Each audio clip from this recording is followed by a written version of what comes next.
Hello my dear friends, welcome to my channel. If you are watching my channel for the first time, please subscribe my channel. Last వీడియోలో నేను voice గురించి introduction ఇచ్చాను. ఇప్పుడు నేను దీని types ఎలా active voice నుండి passive వాయిస్లో కన్వర్ట్ చేయాలో టెన్సెస్ అన్నిటినీ నేను ఒక 5 టైప్స్లో చెప్తున్నాను. ఎగ్జామ్ పాయింట్ ఆఫ్ వ్యూ మనకి ఎంత లెంతీ నాలెడ్జ్ ఉంది, ఎంత సబ్జెక్ట్ ఉంది అనేది కాదు ఇంపార్టెంట్. మనం క్వశ్చన్ని ఆన్సర్ ఎంత క్విక్గా మనం ఆన్సర్ చేయగలుగుతాము అనేది చాలా ఇంపార్టెంట్. ఎందుకంటే చాలామంది ఇప్పుడు అందరూ ఎక్సెల్ అవుతున్నారు ప్రతి సబ్జెక్ట్లోనూ. మనం వాళ్ళకంటే ఎంత స్పెషల్గా ఉండాలి, ఎలా స్మార్ట్గా ఆన్సర్ చేయగలగాలి, ఎంత ఫాస్ట్గా ఆన్సర్ చేయగలగాలి అనేది మ్యాటర్. ఓకేనా? ఏదైనా కూడా, ఏ సబ్జెక్ట్ అయినా కూడా కొన్ని టెక్నిక్స్తో సింపుల్గా గుర్తుపెట్టుకునే విధంగా, ఎగ్జామ్ పాయింట్ ఆఫ్ వ్యూ గుర్తుపెట్టుకునే విధంగా చేయండి. మీకు సబ్జెక్ట్ ఎంత ఉన్నా మిమ్మల్ని ఎవ్వరు చూసేవాళ్ళు ఉండరు. ఆ సబ్జెక్ట్ని టెక్నిక్స్ ద్వారా స్మార్ట్గా ఆన్సర్ చేయగలిగి జాబ్ని క్రాక్ చేసేలాగా ఉండాలన్నమాట. నేను దీనిలో సింపుల్ టెక్నిక్స్తో కొన్ని చెప్తాను. అన్ని టైప్స్ మీరు చూడండి. నేను 5 టైప్స్గా నేను యాడ్ చేస్తాను ఒక్కొక్కటి వీడియో రికార్డ్ చేసి. ప్లీజ్ నన్ను సబ్స్క్రైబ్ చేయని వాళ్ళు నా ఛానల్ని సబ్స్క్రైబ్ చేయండి. సో దట్ నాకు ఎంకరేజింగ్గా ఉంటుంది ఇంకా మరిన్ని వీడియోస్ చేయడానికి. మరీ ముఖ్యంగా తెలుగు మీడియం చదువుకున్న వాళ్ళ గురించి నేను ఇవి చేస్తున్నాను. ఇంగ్లీష్ అంత బాగా వచ్చిన వాళ్ళకి అంత చాలా ఛానల్స్ ఉంటాయి, బట్ మన తెలుగు స్టేట్స్కి యూజ్ అయ్యే విధంగా నేను ఈ వీడియోస్ చేస్తున్నాను. ఫస్ట్, ఈజ్, వాజ్, ఆర్, వర్ అనేవి ఎప్పుడు ఎక్కడ యూజ్ చేయాలి అనేది మనం తెలుసుకోవాలి. సబ్జెక్ట్ అనేది సింగులర్గా ఉండి వర్బ్ అనేది ప్రెజెంట్లో ఉంటే ఈజ్ అనేది వాడాలి. సబ్జెక్ట్ అనేది సింగులర్లో ఉండి వర్బ్ అనేది పాస్ట్లో ఉంటే వాజ్ అని వాడాలి. సబ్జెక్ట్ అనేది ప్లూరల్లో ఉండి వర్బ్ అనేది ప్రెజెంట్లో ఉంటే ఆర్ వాడాలి. సబ్జెక్ట్ ప్లూరల్, వర్బ్ పాస్ట్ ఉంటే వర్ వాడాలి. ఇవేం లేదండి, బీ ఫార్మ్స్. ఒక మనిషే కనుక ఉంటే ఈజ్ కానీ వాజ్ కానీ వస్తుంది. 2 మనుషులు ఉంటే ఆర్ కానీ వర్ కానీ వస్తుంది సింపుల్గా. వాజ్ అనేది ఎప్పుడు పాస్ట్ని సూచిస్తుంది, వర్ అనేది ఎప్పుడు పాస్ట్ని సూచిస్తుంది. 2 ఉండి వర్బ్ పాస్ట్లో ఉంటే వర్ వస్తుంది. 2 లేక 3 చాలామంది ఉండి వర్బ్ ప్రజెంట్లో ఉంటే ఆర్ వస్తుంది. ఒకే మనిషి ఉండి వర్బ్ పాస్ట్లో ఉంటే వాజ్ వస్తుంది. ఒకే మనిషి ఉండి అంటే సబ్జెక్ట్ ఒక్కటే ఉండి ప్రజెంట్ వర్బ్లో ఉంటే ఈజ్ అనేటువంటిది హెల్పింగ్ వర్బ్ వస్తుంది. ఇవన్నీ బీ ఫార్మ్స్. ఇది మీరు కంపల్సరీ గుర్తుపెట్టుకోవాలి. ప్రతి దగ్గర మీరు రాసుకోండి.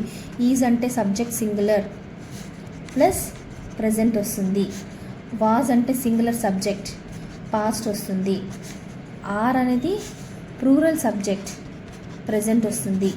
వర్ అనేది ప్లూరల్ సబ్జెక్ట్ పాస్ట్ వస్తుంది. అన్ని చోట్ల ఇట్లా రాసి బాక్స్ వేసుకొని పెట్టుకోండి, లైక్ మీరు ప్రాక్టీస్ చేసేటప్పుడు, సో దట్ మీకు ఈజీగా ఉంటుంది. Coming to the question. ఇక్కడ మనం ఫస్ట్ వాయిస్లో నేనేం చెప్పాను, వాయిస్ అనేది మనం చేసేటప్పుడు వర్బ్ ఏది, సబ్జెక్ట్ ఏది, ఆబ్జెక్ట్ ఏది అని ఫస్ట్ మనం తెలుసుకోగలగాలి. ఇక్కడ ద డాగ్ అనేది సబ్జెక్ట్ అండి, చేజ్డ్ అనేది వర్బ్, క్యాట్ అనేది ఆబ్జెక్ట్. నేను నిన్న చెప్పాను కదా లాస్ట్ వీడియోలో, సబ్జెక్ట్ అనేవాడు హీరో అయితే అది యాక్టివ్ వాయిస్లో ఉంటుంది. అంటే డాగ్ చేజ్డ్ ద క్యాట్. ఇక్కడ డాగ్ అనేది యాక్షన్ చేస్తూ ఉంది. ఏం చేస్తుంది? It is chasing the cat. So here dog is the hero, కాబట్టి ఇది సబ్జెక్ట్. యాక్టివ్ వాయిస్లో డాగ్ అనేది హీరో. ప్యాసివ్ వాయిస్లోకి వచ్చేటప్పటికి డాగ్ ఏమవుతుంది? జస్ట్ అది రిసీవ్ చేసుకుంటుంది యాక్షన్ని. ఫర్ ఎగ్జాంపుల్, ఇది సబ్జెక్ట్, ఇది వర్బ్, ఇది ఆబ్జెక్ట్. ఫస్ట్ స్టెప్ ఏంటంటే ఆబ్జెక్ట్ ప్లేస్లోకి సబ్జెక్ట్ వస్తుంది, సబ్జెక్ట్ ప్లేస్లోకి ఆబ్జెక్ట్ వస్తుంది. సో ద క్యాట్ అనేది ఇక్కడ వస్తుంది, ద క్యాట్. ఇది సింగులర్లో ఉందా ప్లూరల్లో ఉందా చూసుకోవాలి. ఇది సబ్జెక్ట్ అవుతుంది కదా. ఇప్పుడు సింగులర్లో ఉందా ప్లూరల్లో ఉందా? సింగులర్. ద క్యాట్ అంటే ఒకటే కదండి, సో సింగులర్లో ఉంది. ప్లస్ ఇక్కడ వర్బ్ అనేది ఎలా ఉందో చూసుకోవాలి. పాస్ట్లో ఉందా ప్రజెంట్లో ఉందా చూసుకోవాలి. వర్బ్ చేజ్డ్ అంటే ఏంటంటే వర్బ్ ఎలా ఉంది? పాస్ట్ టెన్స్లో ఉంది. చేజ్డ్. డాగ్ అనేది క్యాట్ని చేస్తూ ఉంది, వెంటాడుతూ ఉంది. సో ఇది పాస్ట్ టెన్స్ కాబట్టి పాస్ట్. సింగులర్ ప్లస్ పాస్ట్ ఉంటే ఏం చెప్పానండి నేను? సబ్జెక్ట్ సింగులర్లో ఉంది, వర్బ్ పాస్ట్లో ఉంటే వాజ్ అనే హెల్పింగ్ వర్బ్ వస్తుంది. సో ఇక్కడ వాజ్ అనే హెల్పింగ్ వర్బ్ వస్తుంది. The cat was. ఇంకా ఇక్కడ ఉన్నటువంటి వర్బ్ ఎప్పుడు V3లో ఉండాలి. Chased by the dog. ఒక ఫార్ములా గుర్తుపెట్టుకోండి. Object plus helping verb plus V3 plus object. ఇలా మీరు గుర్తుపెట్టుకుంటే ఈజీగా ఉంటుంది. Object, helping verb, it depends upon the whether subject is in singular form or plural form అనే దాన్ని బేస్ చేసుకొని మనకి ఈజా, వాజా, ఆరా, వర్రా వస్తుంది. ఇక్కడ ఉన్నటువంటి హెల్పింగ్ వర్బ్ ఏదన్నా ఉన్ని, పాస్ట్లో ఉన్ని, ప్రజెంట్లో ఉన్ని, ఏదన్నా ఉంది, ఇక్కడికి వచ్చేటప్పటికే V3 అయిపోతుంది. అంటే పాస్ట్ టెన్స్ వచ్చేస్తుంది ఇక్కడికి. ఇంకా బై అనేది ప్రపోజిషన్ ప్రతి వాయిస్లో, ప్యాసివ్ వాయిస్లో వస్తుంది. ద డాగ్ అనే సబ్జెక్ట్ ఇక్కడికి వచ్చేస్తుంది. ఓకేనా, అర్థమైందా? నెక్స్ట్ క్వశ్చన్ చూడండి. Children like sweets. Children like sweets. దీనిలో సబ్జెక్ట్ ఏంటి? చిల్డ్రన్. వర్బ్ ఏంటి? లైక్. వర్బ్ అంటే తెలుసు కదండి, యాక్షన్, జరుగుతున్న యాక్షన్. స్వీట్స్ అంటే ఏంటి? ఆబ్జెక్ట్. ఇక్కడ ఫస్ట్ మనం గుర్తుపట్టగలగాలి సబ్జెక్ట్ ఏది, వర్బ్ ఏది, ఆబ్జెక్ట్ ఏది. సబ్జెక్ట్ అంటే చేస్తున్న పని, హీరో ఎవరు సెంటెన్స్లో అనేవాళ్ళు. వర్బ్ అంటే ఈ సబ్జెక్ట్ చేస్తున్న పని లేకపోతే సబ్జెక్ట్ యొక్క యాక్షన్. ఈ ఆబ్జెక్ట్ అనేది జస్ట్ రిసీవింగ్ ద యాక్షన్. ఇప్పుడు ఏం చెప్పాను? ఆబ్జెక్ట్ అనేది సబ్జెక్ట్ ప్లేస్లోకి వెళ్తుంది. స్వీట్స్ అనేది ఇక్కడికి వస్తుంది. ఇక్కడ స్వీట్స్ అంటే సింగులరా ప్లూరల్లో ఉందా అండి? స్వీట్ అంటే సింగులర్, స్వీట్స్ అంటే ప్లూరల్. ఇది ప్లూరల్. ఒకటి కంటే ఎక్కువ ఉంటే ప్లూరల్ అంటాము, ఒకటే ఉంటే సింగులర్ అంటాము. ప్లస్ ఇక్కడ వర్బ్ ఏ టెన్స్లో ఉందండి? Like. Like, liked, liked. V1 వచ్చి లైక్, V2 వచ్చి లైక్డ్, V3 కూడా లైక్డే వస్తుంది. సో ప్లూరల్ ప్లస్ వర్బ్ ఎలా ఉంది ఇక్కడ? పాస్ట్ కాదు, ప్రజెంట్లో ఉంది. ప్లూరల్ ప్లస్ ప్రజెంట్ ఏం చెప్పానండి? సబ్జెక్ట్ ప్లూరల్లో ఉండి వర్బ్ ప్రజెంట్లో ఉంటే ఏమొస్తుంది? ఆర్ అనేటువంటి హెల్పింగ్ వర్బ్ వస్తుంది. సో ఇక్కడ ఆర్, స్వీట్స్ ఆర్. తర్వాత ఆర్ తర్వాత ఏమని చెప్పాను? ఇక్కడ ఉన్నటువంటి వర్బ్ సింగులర్లో, వర్బ్ ప్రెజెంట్ టెన్స్లో ఉన్న ఇక్కడ కింద ప్యాసివ్ వాయిస్కి వచ్చేటప్పటికే V3గా మారిపోతుంది, అంటే పాస్ట్ టెన్స్కి వచ్చేస్తుంది.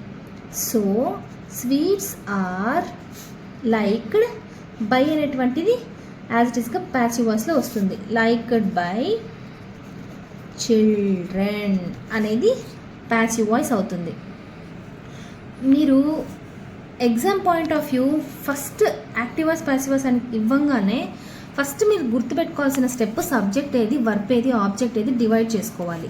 డివైడ్ చేసుకుని సబ్జెక్ట్ ప్లేస్లోకి ఆబ్జెక్ట్ వస్తుంది, ఆబ్జెక్ట్ ప్లేస్లోకి సబ్జెక్ట్ ఎక్స్చేంజ్ చేసుకుంటుంది. ఇక్కడ వర్బ్ అనేది ప్రెజెంట్లో ఉందా, సింగులర్లో ఉందా చూసుకోవాలి. ఓకేనా? ఇక్కడ స్వీట్స్ ఆబ్జెక్ట్ అనేది ఇక్కడికి వచ్చేసినప్పుడు అది ప్లూరల్లో ఉంటే ప్లూరల్ అని రాసుకోండి, సింగులర్లో ఉంటే సింగులర్ అని రాసుకోండి. తర్వాత వెంటనే స్టెప్ ఏం తీసుకోవాలి? ఇక్కడ వర్బ్ ప్రజెంటా పాస్టో చూసుకోవాలి. ప్రజెంట్ అయితే ప్రజెంట్ పెట్టుకోండి, పాస్ట్ అయితే పాస్ట్ పెట్టుకోండి. అప్పుడు మీరు ప్లూరల్ ప్లస్ ప్రజెంట్ ఏమవుతుంది అనేది ఈ బాక్స్ మీకు గుర్తుండాలి. ఈ బాక్స్ మీకు గుర్తుండాలి. ఇక్కడ ప్లూరల్ ప్లస్ ప్రజెంట్ ఉంది కదా, ప్లూరల్ ప్లస్ ప్రజెంట్ ఏం చెప్పాను నేను? సబ్జెక్ట్ ప్లూరల్లో ఉండి వర్బ్ ప్రజెంట్లో ఉంటే ఆర్, సో ఆర్ వస్తుంది. ఇంకా నెక్స్ట్ స్టెప్ ఏంటంటే ఈ లైక్ అనేది వర్బ్ ప్రజెంట్ టెన్స్లో ఉంది కానీ ప్యాసివ్ వాయిస్లోకి వచ్చేటప్పటికే అది దేనిగా మారుతుంది? V3లోకి చేంజ్ అవుతుంది. ఇంకా బై అనేది ప్రతి ప్యాసివ్ వాయిస్లో వస్తుంది, ఈ సబ్జెక్ట్ అనేది ఆబ్జెక్ట్ ప్లేస్లోకి వస్తుంది. వెరీ సింపుల్ అండి. మీరు ప్రతి ఒక్కటి టెక్నికల్గా ఇంట్రెస్ట్ పెట్టి నేర్చుకుంటే ఏ సబ్జెక్ట్ అయినా ఈజీగా ఉంటుంది. ఓకే, నెక్స్ట్ క్వశ్చన్కి రండి. The lion attacked the zebra. ఇక్కడ సబ్జెక్ట్ ఏంటంటే లయన్ జీబ్రాని అటాక్ చేసింది. ఇక్కడ హీరో ఎవరు? లయన్. లయన్ ఏం చేస్తుంది? యాక్షన్ చేస్తుంది. లైక్ ఈ సెంటెన్స్లో లయన్ అనేటువంటిది hero. It is performing the action. What it is performing? It is attacking the zebra. Okay, so ఇక్కడ యాక్షన్ చేస్తుంది ఎవరంటే లయన్. సో సబ్జెక్ట్ అనేది అలా మీరు ఒకవేళ మీకు అలా గుర్తుపెట్టుకోవడం లేకపోతే చదవడం మీకు అర్థం కాకపోతే ఫస్ట్ ఉన్నది ఏంటిది? సబ్జెక్ట్. ఫస్ట్ ఉన్నటువంటిది సబ్జెక్ట్. నెక్స్ట్ అటాక్డ్, వర్బ్, చేస్తున్న పని, యాక్షన్, జరుగుతున్న యాక్షన్. ఇవి మీరు గుర్తుపెట్టుకోవాలి. నా ఛానల్లో కూడా నేను వర్బ్స్ అన్నీ పెడుతున్నాను, చూస్తూ ఉండండి. సో మీకు అర్థమవుతుంది. ఒకవేళ వర్బ్ అంటే కూడా ఏమో తెలియని వాళ్ళు ఉంటే సో మీకు ఈజీగా అర్థమవుతుంది. అటాక్డ్ అనేది ఇక్కడ వర్బ్ అవుతుంది. జీబ్రా అనేది ఆబ్జెక్ట్ అవుతుంది. ఈజీ. మీరు ఇంగ్లీష్ అనేది తెలియని వాళ్ళు కూడా ఇవి చేసేయచ్చు, ఈజీగా మార్క్స్ గెయిన్ చేయొచ్చు. మనకి లాస్ట్గా ఏం కావాలి? ఆన్సర్ అనేది కరెక్ట్గా ఉండాలి. సో దట్ మనకు మార్క్స్ ఇంక్రీజ్ అవుతాయి, జాబ్ రావడానికి అవకాశం చాలా ఉంటుంది. ఓకేనా? ఇప్పుడు జీబ్రా అనేది ఆబ్జెక్ట్ కదా, ఆబ్జెక్ట్ సబ్జెక్ట్ ప్లేస్లోకి వెళ్తుంది. సబ్జెక్ట్ ఆబ్జెక్ట్ ప్లేస్లోకి వస్తుంది. ఇది గుర్తుపెట్టుకోవాలి. ఇక్కడ ద జీబ్రా అనేది ఇక్కడ వస్తుంది. ఆబ్జెక్ట్ సబ్జెక్ట్ ప్లేస్ ఎక్స్చేంజ్ చేసుకుంటాయి కాబట్టి జీబ్రా ఇక్కడికి వచ్చేస్తుంది. ఈ జీబ్రా అనేది సింగులర్లో ఉందా ప్లూరల్లో ఉందా అండి? జీబ్రా అంటే ఒకటే కదా, జీబ్రాస్ కాదు, జీబ్రా. ఇది సింగులర్లో ఉంది. ప్లస్ వర్బ్ అనేది ప్రెజెంట్ టెన్స్లో ఉందా పాస్ట్ టెన్స్లో ఉందా అండి? అటాక్డ్. మీరు గుడ్డి గుర్తుగా ఈడీ ఏమైనా ఉందనుకో పాస్ట్ టెన్స్ అని గుర్తుపెట్టుకోండి. ఒకవేళ అవి కూడా తెలియనిలో చెప్తున్నాను. ఈడీ అలా ఉంటే మనకు అది వర్బ్ పాస్టే అనమాట. ఇక్కడ అటాక్ అనేది పాస్ట్ కాబట్టి పాస్ట్ వస్తుంది. సింగులర్ ప్లస్ పాస్ట్ ఏం చెప్పానండి నేను ఇక్కడ? సింగులర్. సబ్జెక్ట్ సింగులర్లో ఉండి వర్బ్ పాస్ట్ టెన్స్లో ఉంటే ఏం చెప్పాను? Was. So the zebra was. ఇక్కడ వర్బ్ ఏ టెన్స్లో ఉన్నా ఉన్ని, ప్రజెంట్ టెన్స్లో ఉన్నా పాస్ట్ టెన్స్లో ఉన్నా ఇక్కడికి వచ్చేటప్పటికి పాస్ట్ టెన్స్కి మారిపోతుంది. ఇక్కడ పాస్ట్ టెన్స్లో ఉంది కాబట్టి అది అట్లే పెట్టినా పర్వాలేదు. అటాక్డ్ బై ద లయన్ అనేది ఆన్సర్ అవుతుంది. ఇలా ప్రతి ఒక్కటి మీరు చేయండి, ఇంకా ప్రాక్టీస్ చేయండి. ఏమైనా డౌట్స్ ఉంటే మీరు కమెంట్ సెక్షన్లో పెట్టండి, నేను ఖచ్చితంగా మీకు ఆన్సర్ ఇస్తాను. Thank you. Please subscribe my channel for part 3, part 4, part 5.